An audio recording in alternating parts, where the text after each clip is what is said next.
दोस्तों, मैं हूँ पुण्या। तो दोस्तों, काफ़ी दिनों के बाद आज मैं वीडियो अपलोड कर रही हूँ, वो भी आप लोगों के बहुत रिक्वेस्ट करने पर। मुझे कई दिनों से कमेंट में आप लोगों ने रिक्वेस्ट किया है कि गार्डन का लुक दिखाएं, बट मुझे समझ नहीं आ रहा है कि मैं गार्डन का कौन सा लुक दिखाऊं। ब्लॉक्स लगने के बाद काफ़ी ज़्यादा काम बढ़ गया है, क्योंकि एक तो गार्डन की साफ़ सफाई, उसको न्यूली सेट करना और दूसरी तरफ विंटर की भी तैयारी करना। मुझे समझ नहीं आ रहा है कि कौन सा काम मैं फ़र्स्ट स्टार्ट करूं। यही सोच सोच कर सारा दिन निकल जाता है और कुछ भी काम नहीं कर पाती। फिर भी दोस्तों, जो भी मैंने काम किया है, मैं सोच रही हूँ इस वीडियो के थ्रू आप लोग को दिखाऊं, ताकि आप भी समझ सकें मेरी क्या क्या प्रॉब्लम चल रही है मेरे गार्डन को लेकर। इस वाले एरिया में मैंने ब्लॉक्स क्यों नहीं लगवाए, इसका रीज़न मैं आप लोगों को बाद में बताऊंगी। तो मैंने यहाँ पर फिर से दोबारा ईंटें लगवा दिए हैं, ताकि मैं अपने यहाँ पे जो बोगनविलिया के सारे प्लांटर्स हैं जो पहले टेराकोटा के पॉट्स में लगे हुए थे, उनको मैंने फिर से दूसरे न्यूली बिग साइज़ के गमलों में मैंने उसको रिपोर्ट किया है। रिपोर्ट करने के बाद मैंने सोचा है इस एरिया के पूरे लाइन को मैं बोगनविलिया के प्लांटर्स से भर दूँगी। और जब यहाँ पर बोगनविलिया के सारे ब्लूम्स भर भर के आ जाएंगे तो मे बी ये एरिया बहुत सुंदर लगेगा। यहाँ पर मैंने स्पेस खाली इसलिए रखा है ताकि मैं यहाँ पे विंटर के सीड्स यहाँ पे लगा सकूँ इस एरिया में। तो फिर पीछे भी मैंने ब्लॉक्स इसलिए नहीं लगाया दोस्तों, क्योंकि आप लोगों को पता है मैं कुछ ना कुछ चेंजेस अपने गार्डन में लाती रहती हूँ। अगर मैं यहाँ पे परमानेंट ईंटें फिक्स कर दूँगी, वैसे मेरे हस्बैंड बोल रहे थे कि यहाँ पे परमानेंटली ब्लॉक्स फिक्स कर दो, बट मैं नहीं मानी, क्योंकि अगर मैं ऐसा करूँगी तो बाद में मैं वहाँ पे कुछ भी चेंजेस नहीं ला सकूँगी। अगर मैं ईंटें को रखूँगी तो जब मन चाहे यहाँ से फिर से हटा दूँगी और कुछ नया क्रिएट कर सकूँ। इसलिए मैंने ये प्लेस में ब्लॉक्स नहीं लगाया है। तो फाइनली मैंने यहाँ पर बोगनविलिया के सारे प्लांटर्स को रख दिया है। अभी भी और भी प्लांटर्स हैं जिनको दूसरी साइड में रखना और फिर से सेटअप करना बाकी है।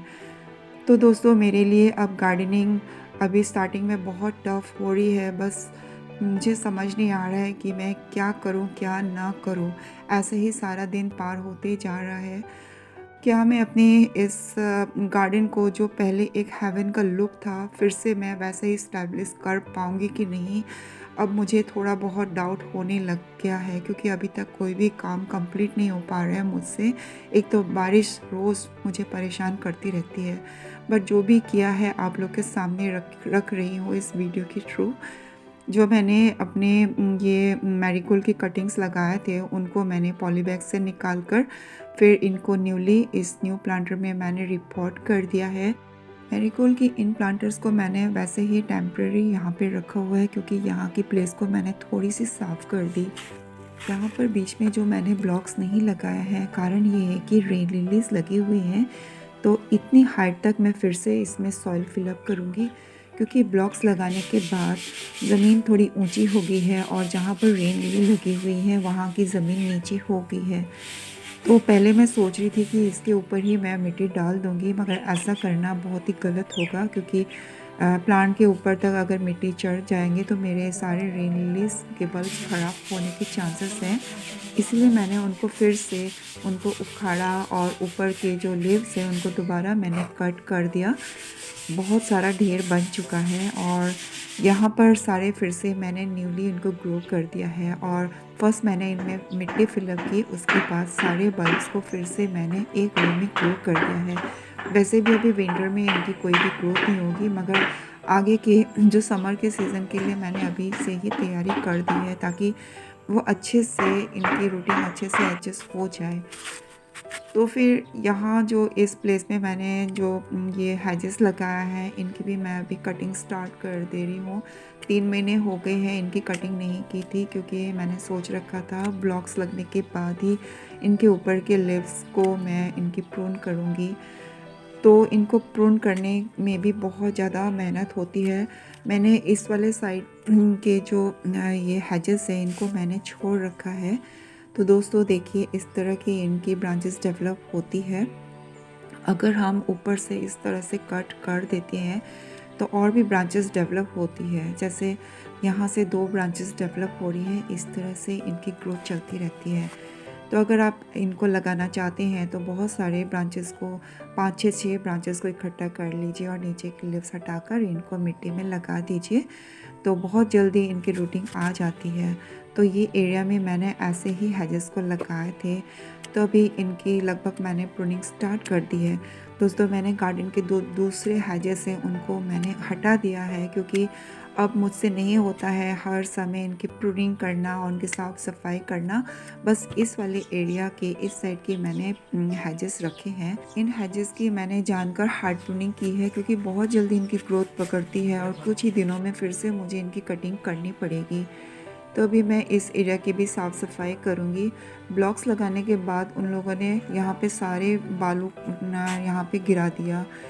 तो फिर ये जो ब्लीडिंग हार्ट का प्लांट है, मैं सोच रही हूँ इनको यहाँ से हटा दूँ, क्योंकि बीच में बहुत ज़्यादा डिस्टर्ब हो रहे हैं।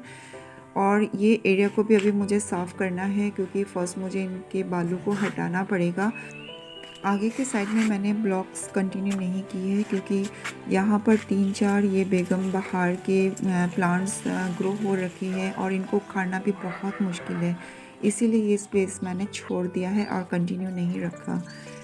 तो बालू भी मैंने हटाया, फिर वहाँ से रेन लिली को फिर से मैंने उखाड़ा और उनकी कटिंग की। अभी मैं एक-एक करके यहाँ पे फिर से ग्रो कर दूँगी, क्योंकि दोस्तों अगर समर तक मैं ऐसे ही रखे रहूँगी तो फिर से मेरा काम बढ़ जाएगा। इसलिए मैंने सोचा है क्यों ना अभी ही मैं इन रेन लिली की काम को पूरा कर दूँ। इवन इनमें अभी फ्लावर्स नहीं आएंगे। इसी बीच में मैं कुछ प्लांटर्स में भी न्यू प्लांट्स ग्रो कर रही हूँ। ये जो आप लोगों को मैक्सिकन पिटूनिया के प्लांट दिख रहे हैं, ये भी ज़मीन पे लगा था।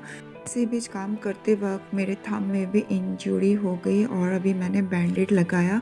बैंडेड चिपक नहीं रहा है, क्योंकि मिट्टी का काम कर रही हूँ और बीच में फिर निकल भी जा रहा है। ये मैक्सिकन पिटूनिया का प्लांट है, वो ज़मीन में लगा था। ब्लॉक्स लगाने के कारण वहाँ से उसको हटाना पड़ा, फिर से इनको नए तरीके से ग्रो करना पड़ा। तो दिवाली के समय में मैं मम्मी के घर में ही थी, वहाँ से मैं एक छोटा सा बेबी प्लांट लाई। ये वाला जो बेबी प्लांट है ये मदर ऑफ़ 1000 का है, इसीलिए मैं इसको पुराने ही गमले में इसको फिर से मैं इसको लगा रही हूँ, ताकि अच्छे से ये सेट हो जाए। दोस्तों मुझे समझ नहीं आ रहा है, इतना काम बाकी है, क्योंकि अभी तक मैं जो ब्लॉक्स हैं उनकी साफ़ सफाई नहीं कर पाई और अभी भी मेरा सारा काम इधर उधर बिखरा पड़ा है, गमले उधर उधर पड़े हैं और ईंटें भी अभी ठीक से मैं उनको हटा नहीं पाई। मिट्टियों का ढेर भी जहाँ तहाँ पड़ा है। तो मैं सोच रही हूँ ये जो मिट्टी, खासकर ये मिट्टी नहीं है, इसमें रेत है, पत्थर है, कंकर है और बालू वालू सब मिक्स है जो ज़मीन की खुदाई करते हुए यहाँ पे ढेर बना के रखा हुआ है। तो ये काम भी मुझे ही करना पड़ा। देखिए इसलिए मैं इसको छान रही हूँ, ताकि इनमें जो फालतू जो पार्टिकल्स है वो साइड हो जाए और उनको मैं अलग कर सकूँ, ताकि ये जो सैंड और मिट्टी का जो मिक्सचर बना पड़ा हुआ है ये मैं किसी काम में लगा सकूँ। तो फिर इसको हटाना बहुत ज़रूरी है और बारिश हो जाती है, फिर मिट्टी गीली हो जाती है, फिर मेरा काम रुक जाता है। इतना टफ हो गया है ना दोस्तों, ब्लॉक्स लगाने के बाद बहुत ज़्यादा काम बढ़ गया है। कोई भी काम मैं अच्छे से कंप्लीट नहीं कर पाई हूँ। तो फिर मैं सोच रही हूँ ये सारे जो अनवांटेड जो अभी पार्टिकल्स निकले हैं, इसमें पत्थर है, हार्ड सॉइल है, इनको मैं दूसरी तरफ जहाँ पर भी ज़मीन थोड़ी अंदर की तरफ धंस चुकी है ब्लॉक्स लगाने के बाद, वहाँ पे मैं इनको फिलअप कर दूँगी।